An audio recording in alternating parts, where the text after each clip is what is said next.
Hello everybody, this is Rich from Unfiltered Sporting Minds. I'm joined with my dad today. This is my first ever podcast episode. I'm very, very excited to bring this to you guys, but also be the one that's being interviewed today. It's not how it's going to look going forward. I will be the interviewer, or I say interviewer, it's a bit like formal. The person asking the questions basically, whereas today I'm going to be the one answering. And hopefully some answers are, some things that you guys would like to know, either about my business or about me, how I work as a sports psychologist. So, Dad, thank you very much for coming along today. No problem. No, appreciate it. It's a bit surreal having you here and being involved. So, thank you very much. I haven't come up with the questions today. My dad's come up with the questions. I've obviously spoken about a little bit about my business, so we can ask a little bit specific questions. But if you've got some questions for me, please fire away. I have. So apologies for calling Rich Richard, but that's what dads do. So anyway, Rich, let's start with something a bit basic and straightforward for you. Favourite football team? Favourite football team, West Bromwich Albion.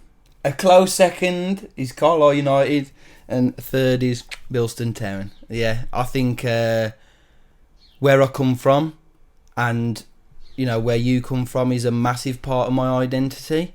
Growing up and now as an adult, I really like the fact that we're from quite, I say niche areas, but like the Black Country and Cumbria, they're quite well known for being themselves. You know what I mean, and having their own identity. So very, it's not easy being fans of those teams, but it's easy to pick who those teams are, if that makes sense. Yeah, I can echo that, to be perfectly honest. So you got your teams. Let's not focus on Bilston Town, but let's talk about those two football teams then. Two favourite players. One from West Brom and one from Carlisle United. That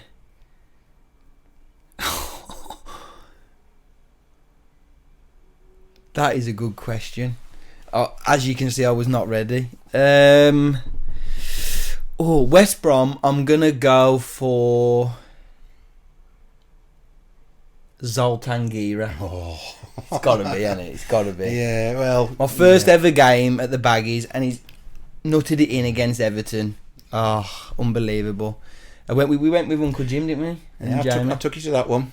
Yeah, I remember you saying, when we went, before we got off from here, you said, you fancy going for a walk today?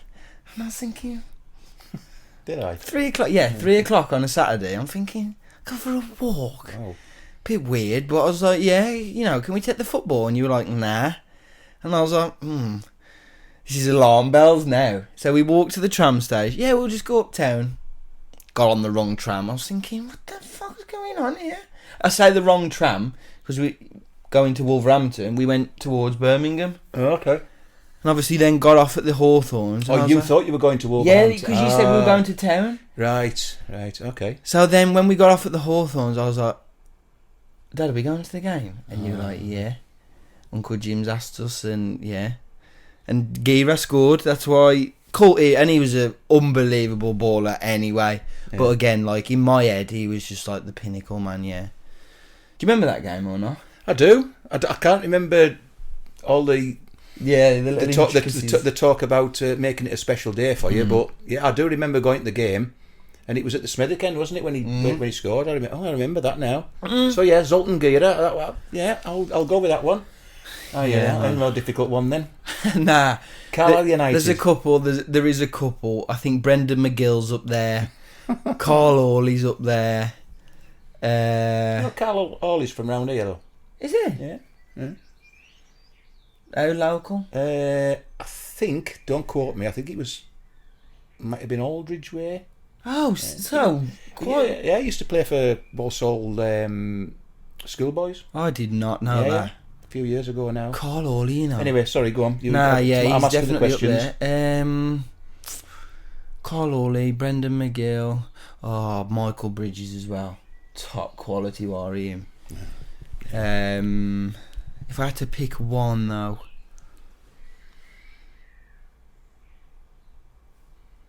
tell you who I'm going to pick. Chrissy Lumsden. I think he wasn't a bad player anyway. Good player. He played in the same position as me, same colour hair, and his commentary on the playoff final at Wembley. Oh yeah. Oh my God. He goes fucking Raj. It's class. Yeah. Absolutely class. So yeah, for a multitude of reasons, Chris Lumsden. Yeah. Gotta be. Yeah, okay then. So you probably alluded to my next question with Zoltan Gira, but that's Gira. But I want to ask you then for your two favourite goals for West Brom and Carlisle. Ooh. It might be the same one. Yeah, no, the first one. I suppose that's synonymous with Gira, but what was your favourite goal for West Brom and your favourite goal for Carlisle United? Yeah. I think it's got to be Charters' his pen now for Carlisle. I didn't even see it go in. I just saw the keeper go left and the ball went right and I just went up. Yeah. I did not even see it go in. That was just electric, wasn't it? We could see it was going in before it went in. We were actually up in the air before it actually went in, weren't we? So, yeah. That's it was euphoria, wasn't it? It was. And that's strange for you. I suppose, favourite goal, that's not the best goal. As in, like 35 yards or 17 passes. I suppose that's an emotional thing more than anything. Like I say, it was the experience. The whole day was just made possible by that goal. And so for me, that is like the most... I'll never forget it. I really will never... And obviously Nunk was there with Charlie as well, which made it like... Family day out. Yeah. So, Okay, and I'll go with that one then. So this might be more difficult for you. For the Baggies. Yeah. Favourite goal? This is a really West one. And again, it was the emotion that it invoked at the time. When we beat Tottenham 1-0 at home towards the end of the season, I think it was under Allardyce, and he had 6 games left, and we beat Tottenham. And I remember thinking before the game, we're down. We're definitely down. We're not going to beat Tottenham today. We're down. And Jake Livermore scored in like the 90th, I remember that. 91st or second minute from a corner. And in that moment, Dad, as I'm celebrating, I'm like, oh my God, we're staying up. Like, this is it. And he didn't score many, did he? Nah. And again, like, I don't think he celebrated. I think he was injured. He like bundled it over the line and it just come off him last. But yeah, I remember grabbing Steve, going, we're fucking staying up. Obviously we didn't. But again, like in that moment, that goal, it just was like a beacon of hope. You know what I mean? That ended up killing us. You know what I mean? That's strange, isn't it? Because both of those goals that you've alluded to there are both emotional for you. Yeah. I'm that type of person, though. You know what I mean? Like I enjoy like the technique in football. Like KDB, I think he's like the pinnacle at the moment. Oh yeah. Last couple of years, he's been unreal. But yeah, in terms of technique then, I remember Matthias Pereira, what a player he was as well. Technique he had was just ridiculous, wasn't he? So he'd probably be up there for another, like, favourite player. But not quite as good as Gira. Nah, okay. Not the magic, my God. So you're talking about your Lumsdens and your Carl Hawleys and this, that and the other. What would be your favourite... What's your favourite position? Like... On the pitch, I know you mentioned about midfielders, so I'm probably going to answer your own question. I think, and you could probably back this up. I think I was probably a better centre half than I was holding midfielder, but I preferred playing holding midfielder. And I think nowadays I would have been a perfect ball playing centre half, like being able to pick a pass, calm on the ball, but also defend first. Because I'm definitely not an attacker first. I could echo that. Yeah, but I can win it and then ping it or pass it to sort of a bit like Jakob, but like I say, in the centre half position, because I can win headers and stuff. So I would say nowadays, probably centre half, but my favourite position to play was just in front of the back four. Okay, then, so talking about you a little bit more, rather than, what we've been talking about. As a player, what's your best memory of you as a player? And I remember I've been watching you since you were about 4 or 5 years old, playing up through till now. Yeah. Go on then. There's a difficult one, and there's a multitude of answers there. What was your best memory as a player?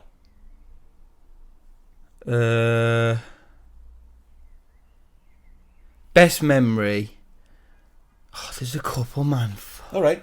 2. Yeah, okay, yeah. I'll give you just 2. One was with I think it was Old Hall at the time, not Lionhead, and we won the treble. We won the league and the 2 cups. And in that cup that year, I scored probably my best ever goal against Wensfield. I remember that one. Now. Yeah. It was Dan Stokes' fault, that goal, because we were arguing about who's going up for the corner. And I was like, it's me. So I went up late. And again, usually in and around the box, wasn't there, stood on the edge of the box, got headed out, took 3 steps back and just hit it, man. And keeper's made it look way better than it was because it's just brushed his fingertips as it's gone I in. was there. It was pretty good, to be fair.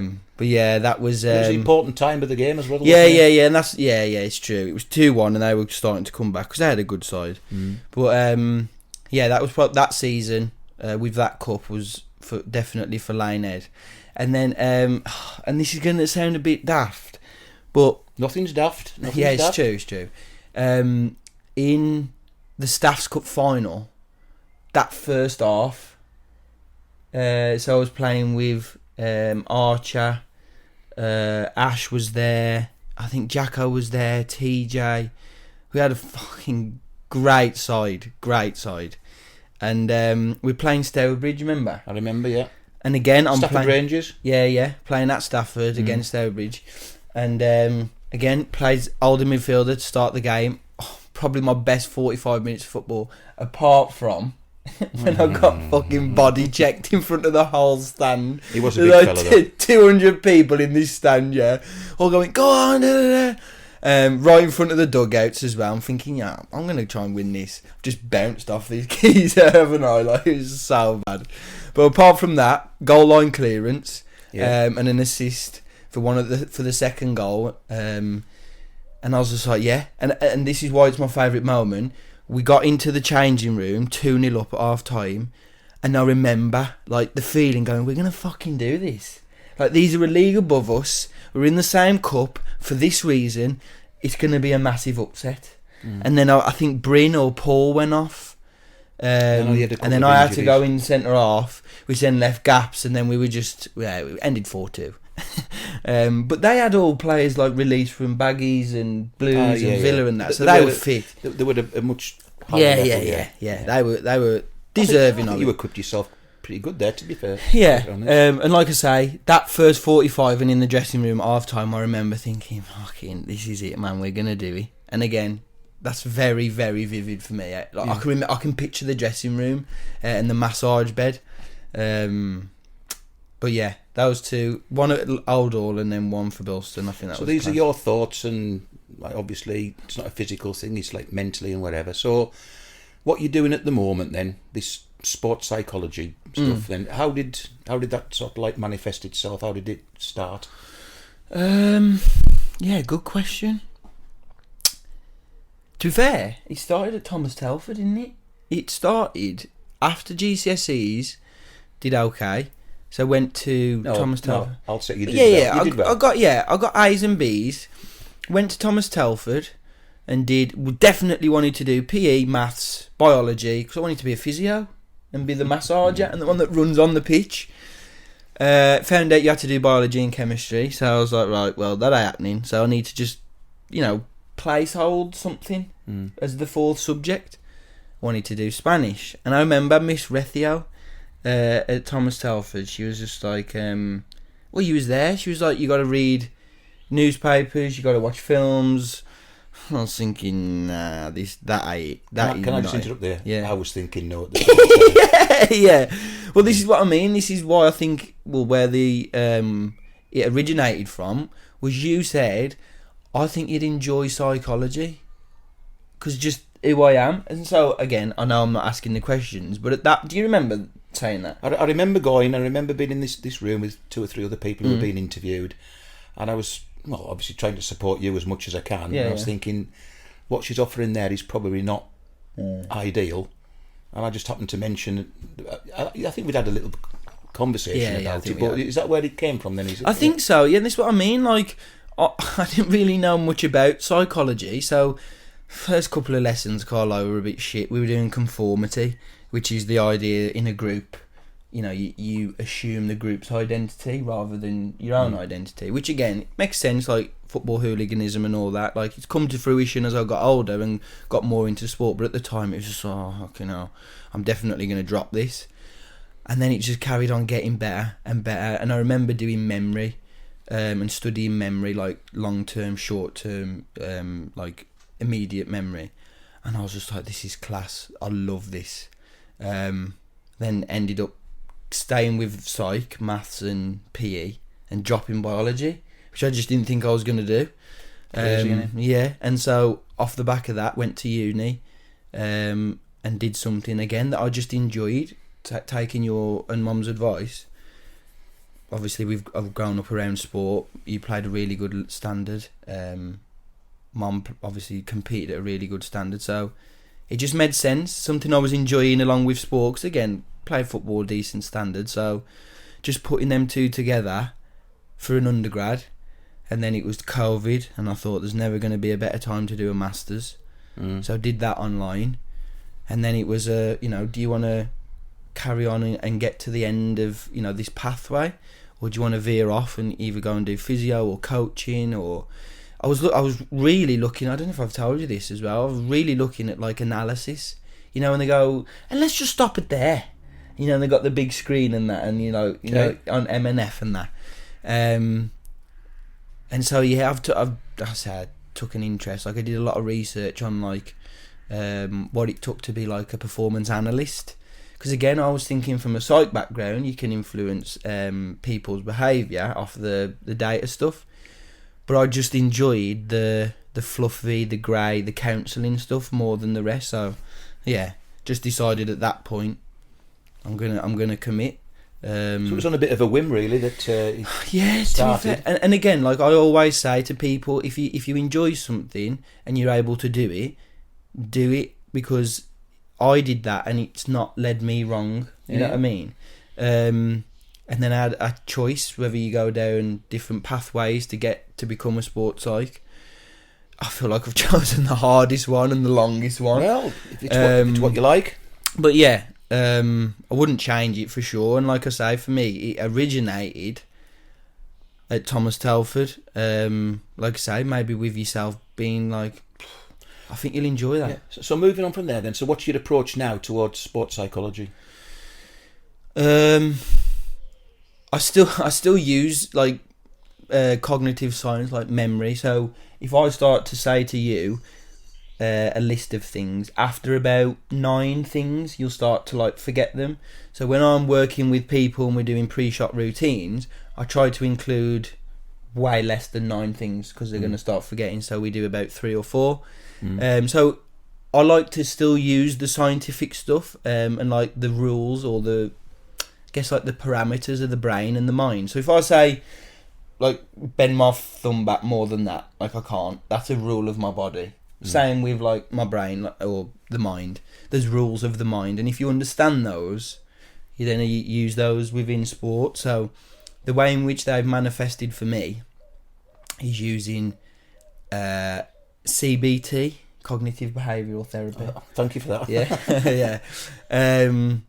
I'll put a little description on screen now of what CBT details, but I use second and third waves of CBT, so there's REBT and ACT, and they look at the thoughts, the physical feelings, the emotional feelings, and the behaviours around a certain situation that you're in. I think that's a really good way to like conceptualise stuff, especially for younger kids. And then when people are a bit older and a bit more self-aware, I like to use like counselling methods, existential counselling, person-centred counselling, because I believe in relationships. And again, maybe you've been an influence on me about this, but the way in which you can, I guess, relate to somebody, but get on with somebody. That's important, isn't it? Lays the foundation, for work that you might be able to do a bit further down the line, or, challenge them in their mindset, which again is founded in REBT, like there's a dispute aspect. So I'd like to think I'm quite well rounded in my toolbox. Like I say, I've got things that are quite tangible, and if people were to watch my sessions, they go, oh, he's using active listening there, or Socratic questioning or whatever. And then there's also things I think that are always going on, but just in the background. So like ideas in existentialism are like seeing a setback as an opportunity. Okay, so I've missed that ball, for example, there. What pathways does that now open for me though? Or instead of being like caught up in the bad things and the negativity, seeing it as an opportunity to show you your skills, basically. And I think that frees a lot of people from anxiety sometimes, because if you think, oh, if I do this in this way, this is going to happen. The likeliness is, it's going to happen, but you've got to accept at some point that it's probably not always going to happen. So that's like everyday sort of stuff, yeah? So at the moment then, what would you say was your highlight or your best moment from your sports psychology like history of what you've done and what you'd actually doing at the moment? Good one. It's probably 2 or 3, but can you name one that you'd say that was it?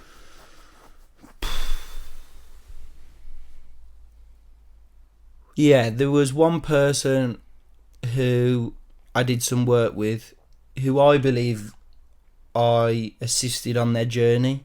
And for me, that's what I want to do. I don't want to be meeting with people every week for 3 months or whatever. Like, whatever people need from me, if they can get out of me in like 4 or 5 sessions, and then away from our sessions they can do and be autonomous, that's perfect for me. I remember chatting to... Sorry, I am still answering your question.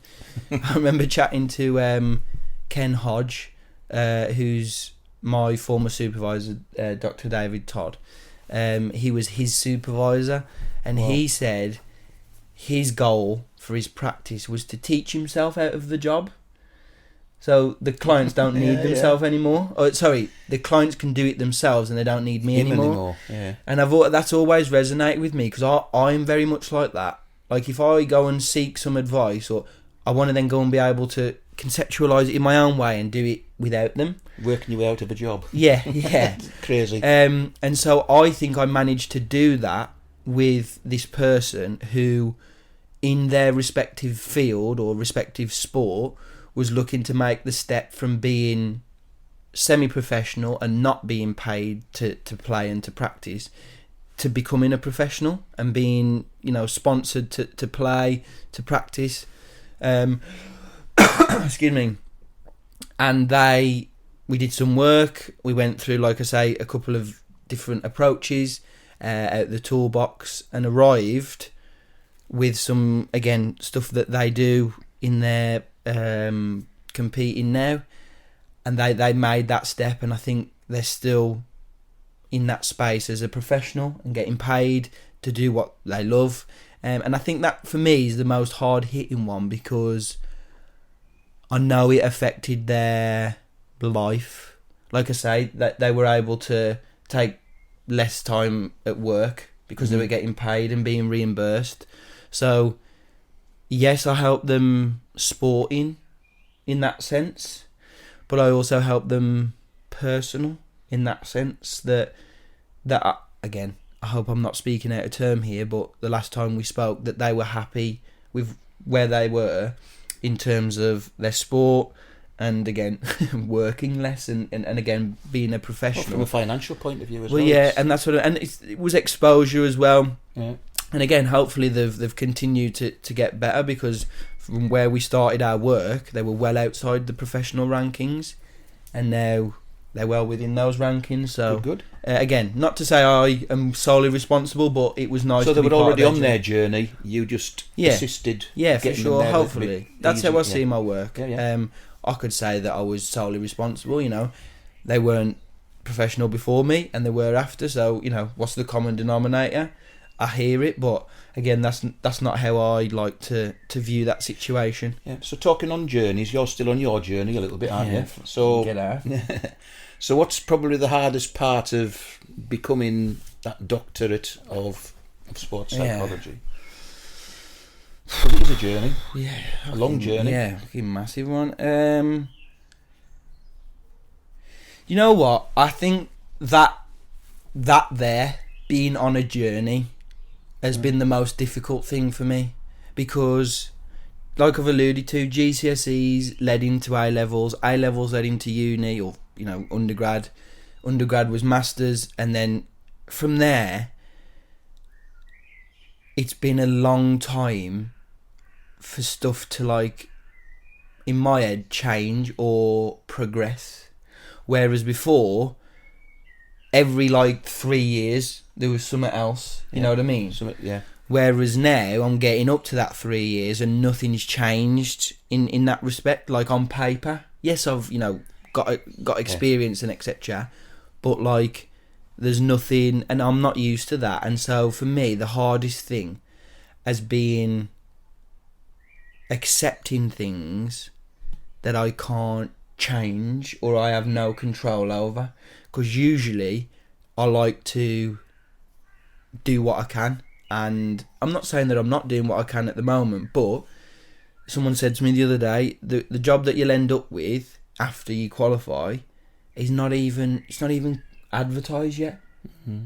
So don't worry about it. Just make sure that each day is meaningful and you're getting something out of each day, so that when you get there, you've stacked those experiences and you're ready. Yeah. So you're still on that journey, and obviously it's not an easy journey. So why this? Why? What, yeah, it's a good question. We've got Unfiltered Sporting Minds now. Yeah. Why? Yeah. Again, I think I've enjoyed it. It's been sports psychology, being in that sphere, asking these questions, working with these concepts and people.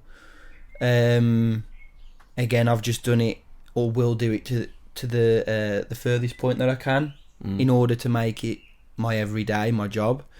The reason why it's Unfiltered Sporting Minds, we've got obviously core beliefs and key ideas to the company, but I just think, for me, I've always been told, and I don't know if you've done this, to be fair, because you've still got your accent, but Mom's always said to me, like, you need to speak nicer, you need to swear less. And maybe she's right, but I believe, especially doing work with people, when you try and meet somebody in a sports psychology context, in a consultancy context, when you try and meet somebody as an equal rather than I'm the expert. Yeah. I think that when you are authentic and you're unequivocally yourself, that's easier to do with somebody. Mm-hmm. You can meet easier as people rather than he's a doctor or he's this expert or whatever. Nah, I'm Richard from Bilston or from Wolverhampton, and yeah, I happen to know a bit about sports psych. What is it that you want to chat about? You know what I mean? Yeah. And Jim and I have had this conversation, and he says to other people literally that, like, you think that he's going to be getting you to lie down on a settee and talk about your dreams and how you think about your mom, or, you know, all of these bollocks. That's not how I work. Yeah. So you, what you're saying is, you know better than anybody else, you know worse than anybody else, but you have some knowledge that might be able to... Absolutely. And again, I feel like that's anything. Good teachers are like that. Good barbers are like that. Yeah. They're their self, but they've got a skill. You know what I mean? My friend Sam Posley, who cuts Ben Whittaker's hair, probably the best barber I've ever been to. alongside Jacob as well. But again, he's also the same. They're just themselves, and they've got a little niche and a little skill set. They're good at something that you benefit from. Yeah. And yeah. And this is what I mean. I'd like people, for me, and this is why my company's based where it is, I'd like people to just come as themselves. You don't need to act a certain way. You don't need to know... Just be yourself. Yeah, just be yourself. And again, I'll ask good questions. That's my bag. That's my... skill set. They're my attributes. The person that's coming to me, what they bring is themselves and the knowledge of themselves. I don't know you better than you know you. So I need a little bit from you to tell me what you think about this. How you know what I mean? Yeah. So then I can go, oh, this sounds like this, and then you go, okay, no, yeah, that makes sense. Or I don't agree with that. Can we try something else? You know what I mean? Yeah. And I think, for me, the best way to bring that about is to be unfiltered. And again, that's maybe a bit of a harsh word, but I really wanted to get it across explicitly in the company's name that's what I want from people. That's what you're all about. Because again, that's what I expect from myself. If I expect it from other people, I can't then be closed off and, acting somebody that I'm not. Do you know what I mean? Practice what you preach. Absolutely. Yeah. So, why the podcast?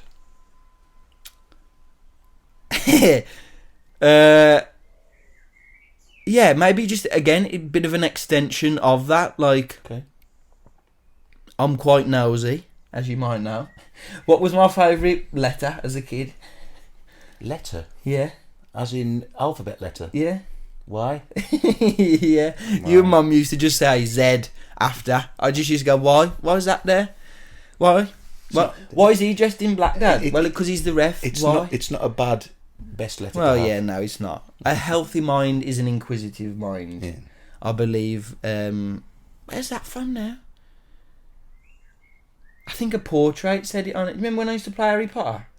I think one of the portraits said that. I don't know if it's a real phrase. Well, I've never watched Harry Potter, so... Well, yeah, true. But yeah, like I say, I'm quite nosy. I enjoy gathering other people's perspectives and going, yeah, but why do you think that? And I think, again, the way in which I work with people is through stories. So if I say, if I know something's happened... I don't know, something happened at the weekend, I go, oh, well, tell me about that. And again, I'd like a story of front to back, what happened, how you felt, what you was thinking. Tell me what you really think about, the manager keeping you out of the squad, or you'd have to be filtered round here, let me know.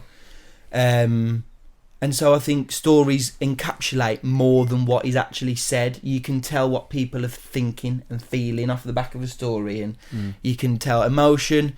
Again, that all links back into my approach. When people are telling stories, I can say, oh, when you mentioned that there, you had a little wry smile on your face. Talk to me about that. You know what I mean? Like those sorts of things you don't really get if it's not presented in a story form. So again, I think a podcast is a nice way of mirroring that approach to sports psych, you know what I mean? And I'd love to have some really, like, I say wacky people on here, like people that have got really far out there experiences and stories, again, just to expand my I guess range of perspective in the world. I get that. So I'm going to ask you something now that I don't even know the answer to. Shit. Right. So what's next? What? Go on. Because I'd like to know the answer to this one. Yeah. What's next? That's a good one. Obviously, I'd like to continue growing my client base. Currently working in football, in Q Sports. We've got an initial consultation in racket sport and in golf coming up. But yeah, a large area of my clientele is football and Q Sports. And so maybe expanding that into other sports, I think would be nice. And that's obviously just from a consultancy point of view, like a business point of view.